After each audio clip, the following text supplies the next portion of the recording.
Lalong mahihirapan ang Barangay Ginebra na makapasok dito sa playoffs dahil na-injure itong si Scottie Thompson. Sa ngayon, hindi pa sinasabi ng management kung ano ang naging injury ni Thompson, pero ang maliwanag dito, siya ay inilagay na doon sa injured list ng Barangay Ginebra at ang ipinalit sa kanya ay itong si Jeff Chan. Alam naman natin na itong si Scottie Thompson ay napakalaki ng papel na ginagampanan dito sa Barangay Ginebra. Hindi lang siya sa scoring, kung hindi maski sa depensa at pati na sa rebounding at hustle dahil ang laro nitong si Scottie ay mas malaki kaysa doon sa height niya. Ibig sabihin, kahit siya ay guard, kaya niya maglaro ng forward dahil ang lakas sa rebounding. Kaya malaking kawalan ito sa Barangay Ginebra na ngayon ay nangungulila na dahil ito si Japet Aguilar ay injured din.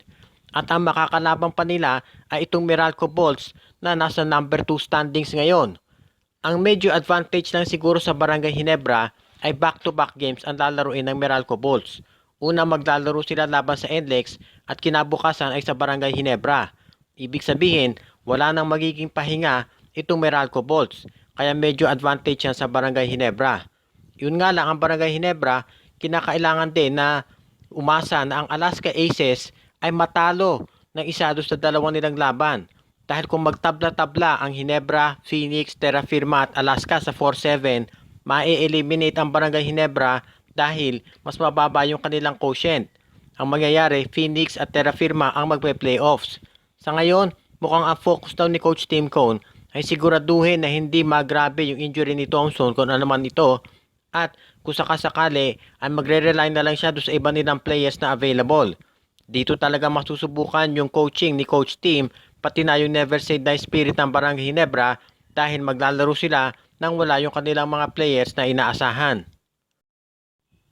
Katulad nung ibinalita natin kahapon, kinumpirma na ngayon ng San Miguel Bay Management na hindi seryoso yung injury ni Terence Romeo. Hindi kinakailangan ng operasyon na kung ano paman at ito ay namamagalang at kinakailangang ipahinga. Sa ngayon, nasa Maynila pa si Terence at hindi siya makalalaro mamaya doon sa game ng San Miguel Beer laban sa Alaska. Pero manalo-matalo man ang San Miguel Beer doon sa game na yon, ay sigurado na sila na papasok sa isang best of 3 series. At ang tanong na lang ay kung sino ang makakalaban nila. Dahil itong kalagayan ni Romeo at ni Alex Cabagnot ay hindi pa sigurado, nagde-develop ngayon ng backup plan si Coach Leo Austria dahil kinakailangan nila ng tulong. Nakita naman kasi natin doon sa game laban sa Magnolia na hindi sasapat kung kay CJ Perez lang sila aasa. At nakita rin natin na nahirapan yung backcourt ng San Miguel Beer dahil nga kapag wala si Romeo at si Cabagnot, nababawasan sila ng scoring. Dahil ito si Chris Ross at si Paul Samar ay hindi naman katulad ni Cabagnot at ni Romeo kung maka-score. Ibig sabihin, nabawasan yung mga dapat na bantayang gwardya ng Magnolia at nung pinagtulungan na nila si Perez, nahirapan na ito at bumaba na ang field goal percentage. Ang kinakailangan ngayon gawin ng San Miguel Beer ay bigyan ng iba pang options yung kanilang mga players para hindi naman sila maging masyadong predictable. Ngayon kasi, puro kay CJ Perez nagpunta ang San Miguel Beer doon sa laban sa Magnolia. Kaya kinakailangan siguro sa susunod nilang laban lalo na sa playoffs ay bigyan naman ng bola ito si Junmar Fajardo at si Mawala Tautuba. Kinakailangan baguhin ni Coach Leo Austria yung kanyang approach dahil nagiging predictable na ulit ang San Miguel Beer lalo na kapag yung kanilang mga top scoring guards ay nawawala. Kinakailangan ting mag-adjust ni Coach Leo dahil baka anytime ito si Terence Romeo ay pwede nang bumalik kaya kinakailangan mabilis ang adjustment yung kanyang gawin sa kanilang game plan. Inilagay na ng Barangay Ginebra itong si Mark Caguioa doon sa unrestricted free agent list.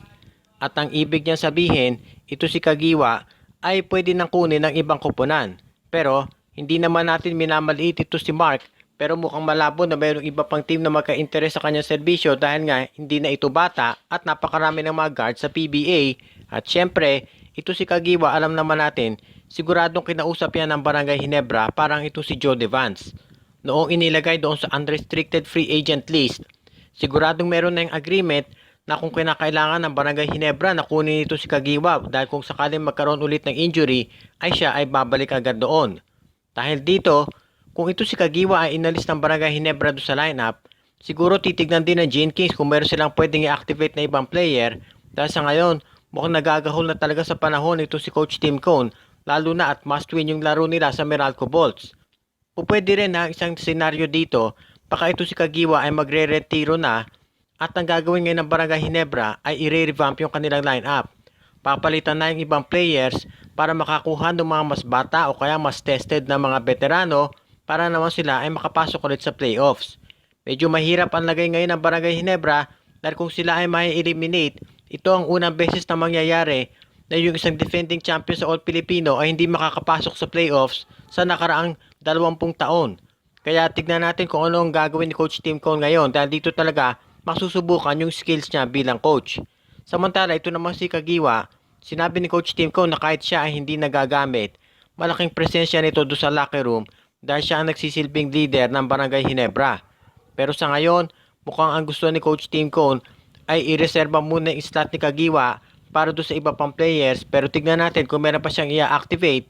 Pero most likely ang gagawin ni Coach Tim Cone, maiksi na naman na rotation para dito sa must-win game nila sa Meralco Bolts. Mabigat na hamon na naman ang hinaharap ng Alaska Aces. Pagkatapos nilang maglaro ng 3 sunod na games noong nakaraang linggo, ngayon naman ay 2 sunod ulit ang mangyayari. Maglalaro mamaya ang Alaska laban dito sa San Miguel Beer at kinabukasan naman ay sa Northport Batang-Pier. Sa tingin nga ng mga observers lalo na sa social media at Twitter, dapat siguro ay pinagpalit-palit ng PBA yung schedules para naman ang Alaska ay hindi kinakailangan maglaro ng sunod-sunod. Pati ang Meralco Bolts, ganun din ang mangyayari. Maglalaro laban sa NLEX tapos kinabukasan ay Barangay Ginebra naman ang makakalaban. Ganun pa man, tinanggap na ni Coach Jeffrey Carriazo yung naging schedule at sinabi niya na gagawin nila ang lahat para manalo. Medyo komplikado yung sitwasyon dito sa playoffs dahil idadaan niya sa quotient system kung magkaroon ng tabla-tabla. Para maiwasan yan, kinakailangan ng Alaska Aces na talunin ang San Miguel Beer at ang Northport Batang-Pier. Yun nga lang mahirap yan gawin dahil nga back-to-back ang mangyayari at hindi makapagpapahinga yung mga players nila. Pwede rin na for example kung magkaroon ng split, for example matalo ang Alaska sa San Miguel at talunin nila ang Northport, may posibilidad na makapasok ang Alaska sa playoffs. Pero may posibilidad din na sila ay ma-eliminate depende do sa magiging lamang sa kanila ng Batang-Pier. Sa ngayon, sinabi ni Coach Jeffrey Carriazo na gagawin niya lahat na masiguro na sila ay makapasok doon sa playoffs dahil yan talaga ang hangad niya nung umpisa pa lang. Medyo nag-struggle ang Alaska pero sa ngayon mukhang gumaganda na yung kanilang performance. Iyon nga lang, ang napasama talaga dahil nagkataon na sunod-sunod yung kanilang magiging mga laro. Sinabi rin ni Coach Jeffrey Carriazo na isa pang maganda sa Alaska ay nasa kanila yung draft pick ng Phoenix. Ibig sabihin, kung ang Phoenix Fuel Masters ay ma-eliminate, tataas ang value ng draft pick na ito at ang makikinabang dyan ay ang Alaska Aces. So tignan na lang natin kung ano magiging performance ng Alaska mamaya at doon sa laban nila kinabukasan. Happy 40th anniversary sa Scouts Royal Brotherhood at shout out kay Rodel Saldana. Shout out din kay Jael De Mesa, Art Castro, Hermosa at Yanson family, Jonathan Aquino, Nemesio Romasanta, June Tiburcio, Ostrit Vlogs, Dennis, Elena, Laila at Bonbon Lansang, Julius Benedict at Jason David, Rudy Camigin Jr., Lenod Ogiatans, Andrew Anyosa, Raymond Amoranto, Luñesa family, RL Pinoy, Joshua Giray, Patrick Unabia, Jordan at John Ray D. Malanta, JJ Sibum, Leo Guaping Talavera, Santillana family, Jose Juntilla, Dexter Domer, John Cantos, Brian Andres, Dion Mercado, Jonel Alagon family, RG Bueno, Raven Banyes at Judy Villarosa.